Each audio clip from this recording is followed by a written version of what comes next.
Hi అండి, welcome to my channel. ఈరోజు మన స్టైల్లో సమోసాలు ఎలా చేసుకోవాలో ఒకసారి చూద్దామండి. ముందుగా మనం సమోసా చేసుకోవడానికి మనకు మైదా పిండి అయితే కావాలండి.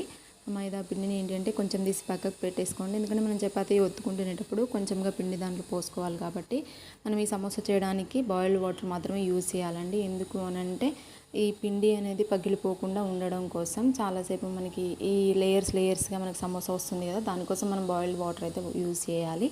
ఆ పిండిని మనం చపాతీ చేసుకోవడానికి ఎలా అయితే గోధుమ పిండి కలుపుకుంటామో అలా కలిపేసుకొని బాల్స్ చేసేసుకొని పక్కకు పెట్టేసుకోవాలి. ఆ బాల్స్ని మనం చపాతీలాగా ఒత్తేసుకోవాలి. ఒత్తేసుకున్న తర్వాత ఒకదాని మీద ఒకటి అలా చపాతీ వేసేసుకొని పైన పిండి వేసుకుంటూ కొంచెం కొంచెం చపాతీ వేసేసుకొని మళ్ళీ దాన్ని రోల్ చేసుకోవాలండి. చపాతీ రోలు ముందుగా కట్ చేసి పెట్టుకున్న ఆనియన్స్లోకి కొంచెం కారం, కొంచెం ఉప్పు, అలాగే మన మసాలా పౌడర్ అయితే వేసుకోండి. అందులో నేను ఏంటి అని అంటే కొంచెంగా ఆయిల్ కూడా పోసేసి మొత్తం దాన్ని మిక్స్ చేసుకున్నాను. ముందుగా ఇప్పుడు మనం రోల్ చేసి పెట్టుకున్న చపాతీని ఏంటి అని అంటే ఒక పెనం పెట్టేసుకొని కాల్చుకోండి. ఇలా ఉండేలాగా కాల్చుకోండి, మరీ బాగా కాల్చుకుంటే ఏంటంటే విరిగిపోతాయి. సో ఇలా కాల్చుకున్న తర్వాత మనం ముందుగా స్టఫ్ రెడీ చేసి పెట్టుకున్నాం కదా, అది మనం ఫస్ట్ కట్ చేసుకొని దాంట్లో మనం ఈ స్టఫ్ అనేది ఫిల్ చేసేసుకొని ఆయిల్లో వేసేసుకొని కాల్చేసుకుంటే సమోసా రెడీ అండి.